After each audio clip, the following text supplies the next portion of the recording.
I wake up.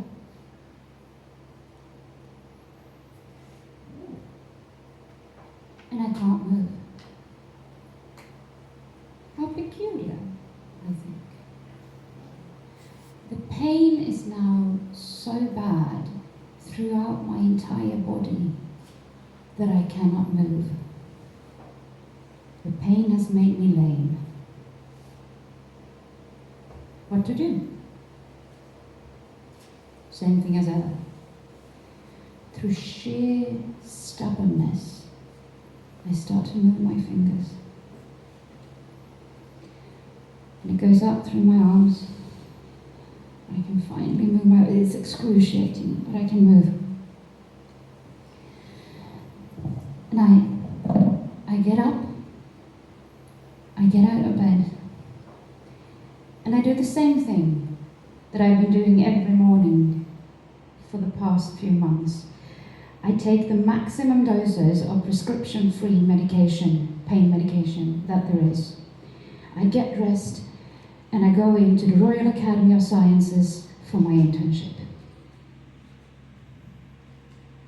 No one noticed anything. No one ever noticed anything.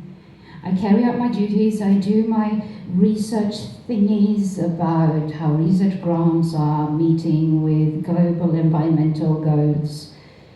And I go home. Under my clothes, my arms are wrapped up in bandages, just to try to get the pressure to push on my muscles to somewhat ease the pain. And one day, I'm wearing a t-shirt, and my mum sees the bandages. In her usual way, she goes, "What's up with that? Come on, why are you wearing bandages?" And for the first time ever, I talk to another person about the pain, about the excruciating pain that grips every muscle in my body and keeps it tight every day, and how I just batter through this, because I can't leave uni, can I? I'm at the most prestigious environmental education in Sweden. I just can't go on a sick leave. That will ruin my career. I'm going to have a career. I'm going to be a career woman. I'm going to make all my own money. I'm going to be independent of anyone, of society.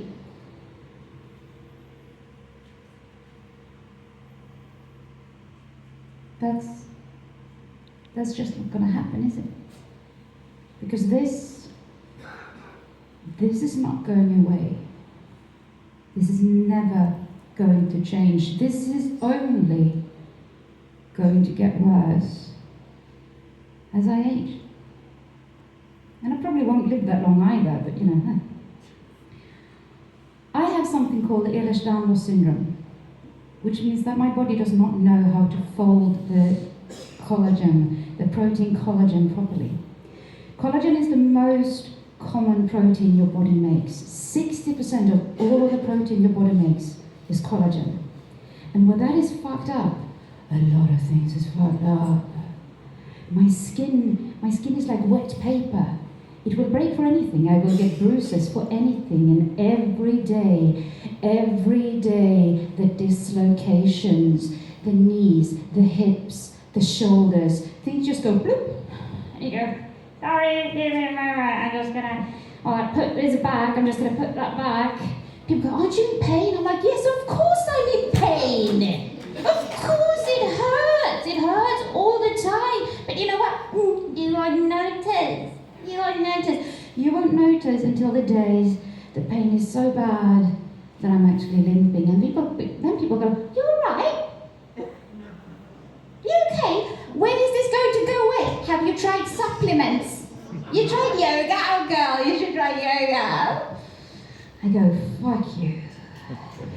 Just take your supplements and shove them so far up and let it sting. Oh, let it sting. Anyway, I might go over time, sorry. I start start my war with the Swedish healthcare system. I know what it is. I know I have Ehlers-Danlos syndrome because what? My dad's got it and genetics is a thing. So I come into the doctor's office and I go, hi, I have Ehlers-Danlos syndrome. I need a diagnosis so that I can get proper rehabilitation. And the doctor goes, nah, you don't. I'm a man and I know everything about your body. No, you don't. Just go home and have some tea, will you, and take some paracetamol. You'll be fine. I don't know.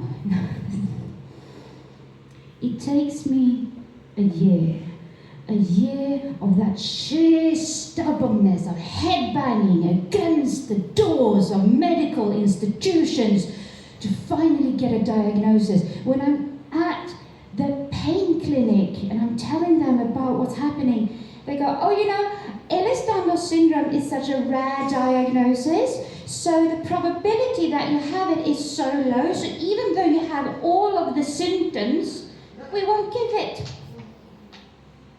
And I go, bitch, that's not how statistics works. That's not how a bullshit curve works. Just because I'm really fucking unusual, it doesn't mean I do not exist. We're still there. We're still here, out at the fringes. And we are real, and our pain is so fucking real. Our pain is more real than anything any of you able-bodied bitches will ever experience. I get my diagnosis. I graduate. I get an adult job at a consultant firm, real nice address in the city of Stockholm, and I'm masking so fucking hard for 6 months. I'm like, I'm a normal person. I love working 8 hours a day. You know what I do when I come home? I shed my clothing like layers of used snakeskin, and I crawl into bed in a completely dark room, and I lay down until my alarm rings, and I have to go up, get up for yet another day, crawl back into those very same clothes, very easy, just a reverse process, and you crawl out of the door, and you get on the commuter train, and you go back into the office, and you go, oh, I love working. I'm at a point in my life when I don't know what to do, because it's very clearly, this is not going to work out. Something is going to snap. And then I meet someone who says, do you want to move to another country with me? And I have one question. Will I have to work? And they answer, never again. I will have time. I will have time to sleep, to rest. I will have time to be in pain and to let that pain go away. I will have time to focus on my body and try to recover what little there is. I become a feral housewife. Because domestic housewife, not really what I do. Ask them, I'm very rarely home. So I become a feral housewife in Germany. In Germany, a country where they prescribe pain medication. A country where, me coming from a very broken Swedish system, where they listen, where the doctors actually believe me when I tell them about my pain, where they think that I am the expert of my own body.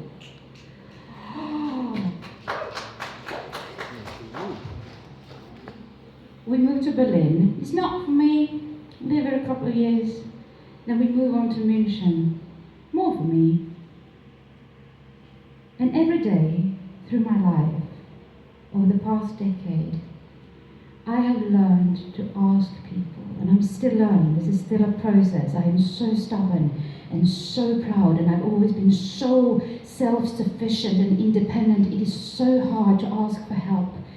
The question is so simple. Can I borrow your body? May I borrow your body?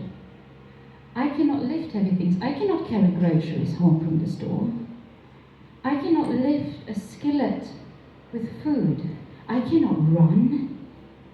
Other people can do those things. So I borrow their bodies. I let them do it for me. And most of the time, people are quite nice. Not all of them understand. Very few understand. But if you ask, may I borrow your body? They might let you for a while. And a year ago, I got to fulfill my childhood dream. A year ago, I bought my first horse. And he carries me.